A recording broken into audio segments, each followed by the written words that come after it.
What's going on, guys? Zuko back with another Last Epoch video. Hope you're all doing super well. Let's talk about loot filters. I had somebody in the chat the other day was very frustrated about their game, being like, there's just items dropping all over the ground. I have no idea what to pick up. I have no idea what's good.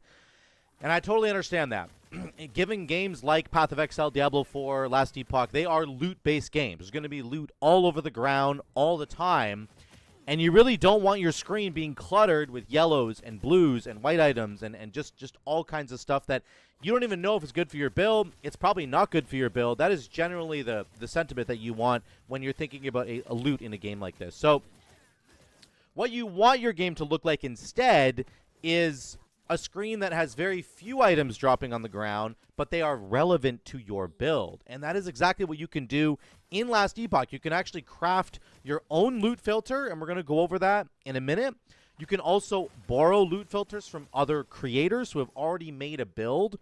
So if you're doing a build guide from like Maxroll or something, and you're just copying, what this person has been doing, they will also have a loot filter for you, and I will show you how to borrow those loot filters as well. We're going to go over all that in this video. So, but yeah, don't be afraid about this loot filter. It can be a little bit intimidating at first, but in the end, if you take a few moments, maybe a couple minutes or an hour to learn how to use the loot filter in-game, it will drop items for you that are actually relevant, and you can customize how they look, how they feel. As you just saw there, an item that dropped was one that I had customized personally. It can make your experience playing this game way better, way better in the long run. You're going to absolutely love it. So we'll just dive right into it. We're just finishing the footage here. This is me with a loot filter on. The footage at the beginning of the video was me not having a loot filter on. Yellows and blues were dropping, items that were kind of irrelevant to my build. And now this is one where items that are dropping are only ones that I want to see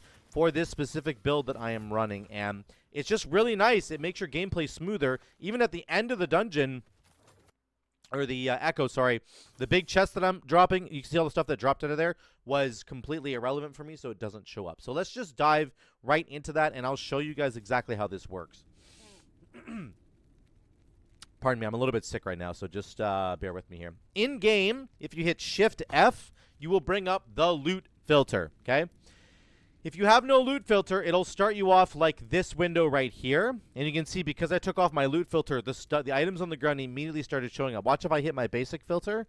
Boom, all those items disappear. So here's what it looks like. You can import a filter or you can create a filter, okay? Let's talk about importing a filter first. And we're going to actually look at a build on Maxroll. So if you go to maxroll.gg, okay, and then you click on Last Epoch, you're going to come to this screen here, okay? And you can get up here and go to build guides.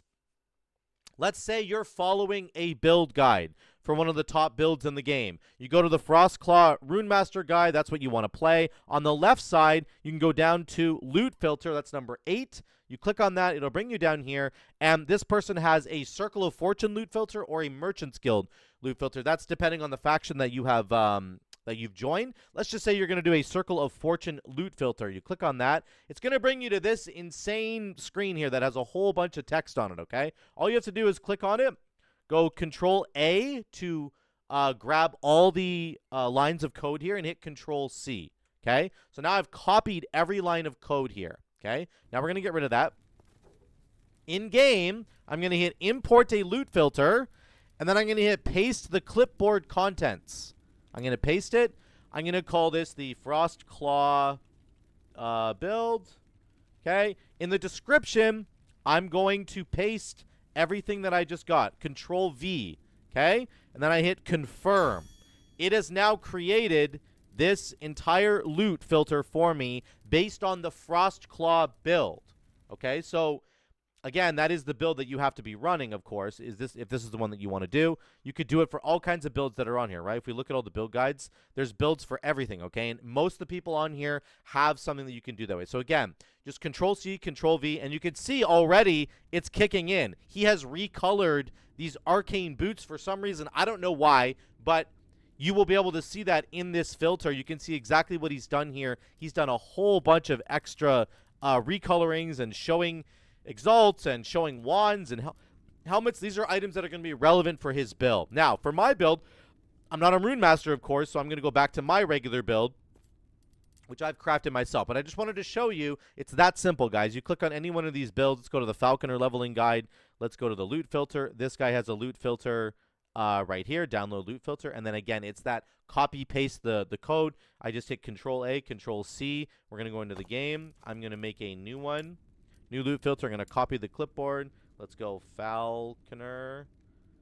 And we're going to go here, and we're going to confirm. There we go. That's my Falconer. So now this is all different as well. You can see it's changed colors once again. So that's what you can do if you want to import a filter and you don't want to have to do kind of all the work yourself. It's very similar to Path of Exile, except Path of Exile's loot filter, just has the third-party website, and it just downloads right into your game. This one takes a couple of extra steps of just copying and pasting that other stuff. Okay. Now, what if you want to make your own loot filter?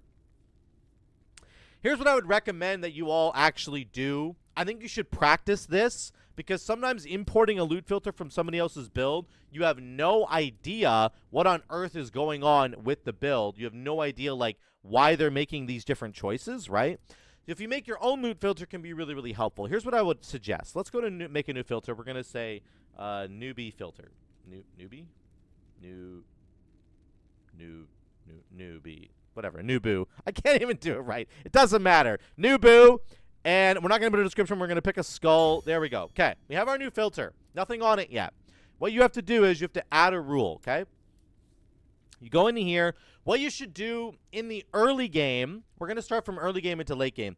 Early game as you're leveling, let's say you get to level 6, level 10, level 8, level 10, you should hide blue items and white items because they are going to start to become irrelevant for your build. So we're going to go here and we're going to go hide. Remember, we're like level 8, level 10. We're going to go add a condition, and we're going to click on rarity. This is the rarity of items. White, blue, rare, set, unique, exalted, legendary. Those are the different rarities, right? You can filter these conditions in lots of different ways. Let's click on rarity, and let's click on normal and magic items. Boom, boom. We're going to update it, and boom, the magic and rare items are gone.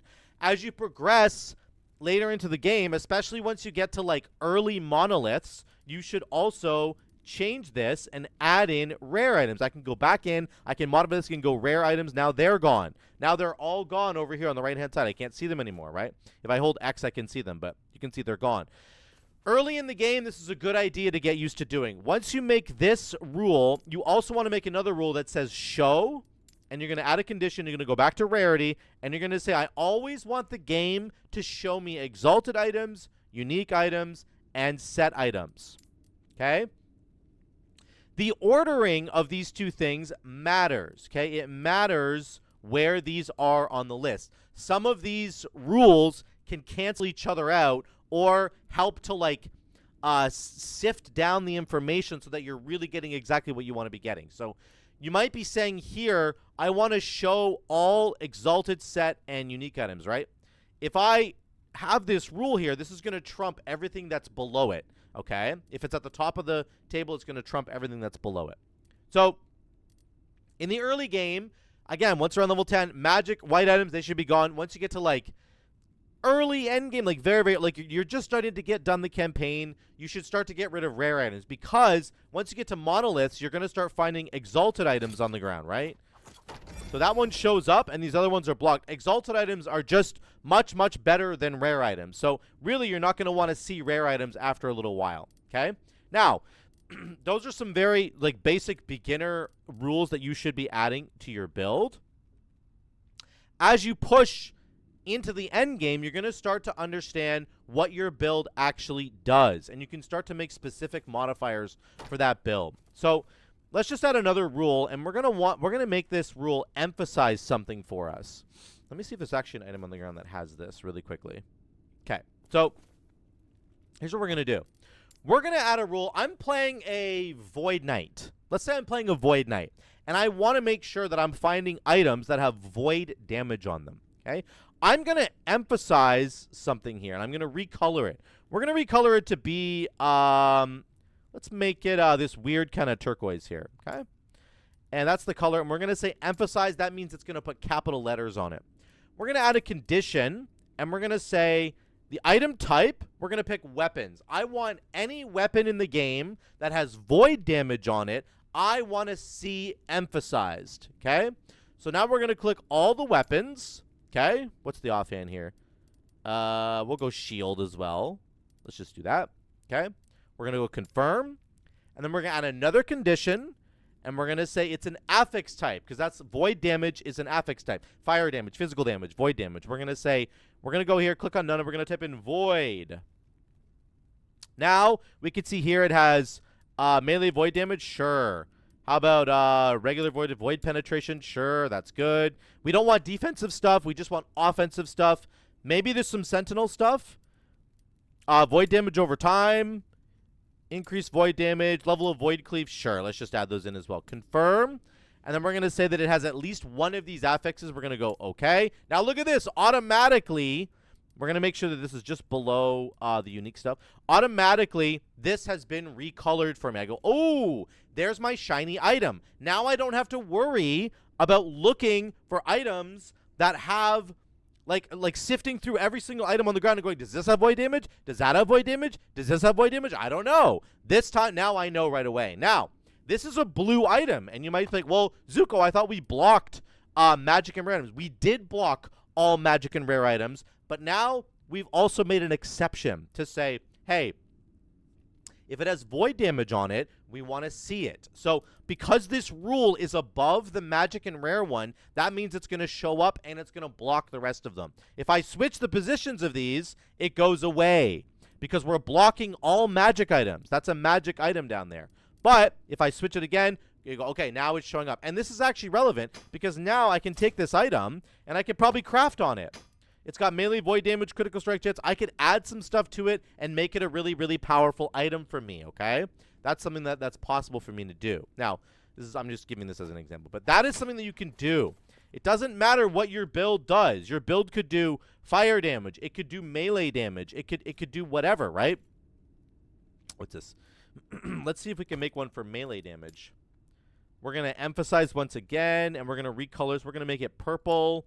We're going to say affix type, and we're going to go melee damage. I guess that doesn't show up. It's just a percentage. Damage. Oh, there we go. Melee damage. Perfect. We go there. And it should just show up there. There we go. Now we've changed it. So now this one has 109% melee damage. Again, let's say you're doing a build and all you want is to be stacking melee damage. This is a way to find it. So this is really important to understand that you should make some basic filters to hide stuff you don't want to see, okay?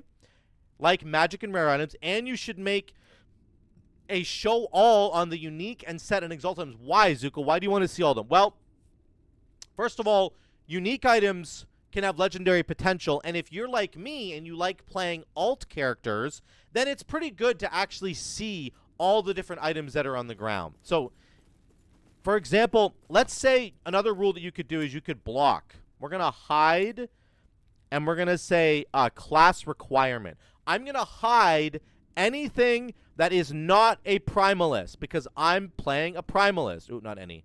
So we want to hide mage, sentinel, acolyte, rogue. Perfect. It's going to hide all those now. Okay? But if I have the rules in order here, let's go acolyte. There we go. Acolyte relic. This is perfect. Watch this. So right now with my loot filter, I'm going to hide anything that isn't primalist. So if I throw this on the ground, I cannot see this, okay, because I'm hiding it. But maybe my acolyte is my alt character, so I do want to be able to see them. And so I'm going to make sure that I go like this, and it's going to show it now. Boom, cursed bones. Now I can pick this up and put it in my stash. It's a shared stash. I put it in my stash, and I have it for my acolyte. I save it for a rainy day when I want to play acolyte, okay? But again, maybe you're only playing one character, and like, I'm never going to play acolyte. I really do want to block all the acolyte stuff. Okay, we're going to block it then, and when I throw it on now it's not going to show up for me. I'm not going to be able to pick it up, okay? So it's up to you. Do you want to play one character? Do you want to play multiple characters? This rule of showing all uniques, all sets, all exalted items, that's basically for... It's good for your character, but it can also be good for alt characters. But again, if you want to block something, make sure you're putting it above this rule because then it trumps that rule, okay? Very, very important to understand how that works. But You should play around with this. I would encourage all of you to play around with it. Yes, you can go onto the Maxwell website and you can download somebody else's loot filter, but you won't understand how that loot filter like actually works. You won't really understand what it's doing. It's going to do what you want it to do. It's going to block stuff you don't want to see. It's going to show stuff you do want to see, and that's great, but I would highly encourage all of you to just go in here and mess around with this, okay? This is so easy to understand once you play around with it for a little while, and it's the best loot filter system in any of the action RPGs that are on the market. Let's say you want to find some shields, okay? You can recolor all shields, make them orange, whatever you want to do. We're going to emphasize them. We're going to call, it's going to be a item type this time. We're looking at shield, S-H-I-E-L-D. I can type, right? Did I type it wrong? Whatever, it doesn't matter. Let's just click on shield. That's all we want to see. Okay, boom. Subtypes, we don't even care about the subtypes. You can do this by subtypes, though. You could look at, like, different subtypes, for example, and see, like, which ones you want to be doing. I'll actually talk about that in a second. We do this. Boom, it's on the ground. Oh, look, there's a shield. Bam. There we go. That's what I wanted to see. Perfect. Now I have a shield. Yes, it's a white shield. I understand that. And you can further emphasize this. So that's a white shield. We're going to click on this and edit it again. We're going to say add a condition, and it's going to be that the rarity. We want the rarity to be at, we're going to make sure the rarity is at least rare or higher. Okay? Now it's gone. Now it's gone. Okay? Because we got rid of that. But maybe you want to craft on it. Maybe you don't mind that it's a white one because you want to actually craft on it. Boom. There you go. It should show up again. Wait, did I get rid of it? Recolor shield. Oh, let's just go none. There we go. Now it's up here, and we can see it again. So very, very important to understand that.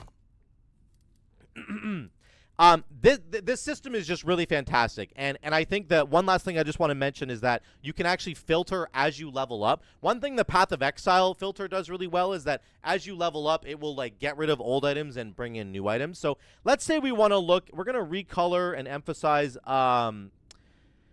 whatever, something. It's going to be red, and we're going to make it an item type, and it's going to be that shield once again. So we go offhand, we're going to click on shield. There's subtypes in the game, and it's really important. At level like 3 and level 15, level 24, these shields are going to start showing up. But maybe you don't want to see these kinds of shields because you're level 50 now, okay? So now we can say we only want to see shields that are this high item level. Level 45 or higher. There might even be a very specific kind of shield that you're looking for that gives you poison resistance, okay? So you're like, I don't want any of these other shields. I only want the Carapace shield because it gives me poison res and I need to fix my poison res. You can do that. And then you can go add, and then this shield won't show up anymore because this is, let's say, we'll just get rid of this. So now that, yes, that's a shield. We want to look for shields, but we don't want that shield. We want a shield with poison resistance on it. Specifically, you can do that in your loot filter, and you can recolor it there. So I would highly encourage you guys to jump in and enjoy the loot filter experience. You don't have to pick up every single item. You don't even have to worry about the items that are on the ground that are dropping, because if you do your loot filter correctly, it will only show you the items that are relevant for your build. If you're doing an Ignite build, you can block every single item in the game that doesn't have Ignite on it. You can just say, I don't want to see any item in the game unless it has Ignite. And you can do that in this filter. And that means that when you're running around, you don't have to worry about, am I missing loot that I should be getting for my Ignite build? No, you're not, because your loot filter is taking care of it for you. So 2 options. Copy from somebody else, that's perfectly fine, or make your own. I would encourage you to jump in and make your own because it's a really fun process. It will streamline the way that you play this game, and it will make you feel a lot better about your experience in Last Epoch. Let me know what you guys think in the comments down below. If you have anything you want to add, anything you want to ask me about this, please drop a comment or jump in the Discord and ask me a comment or ask me a question in there. Thank you so much again for watching. Love you all. I will see you in the next one.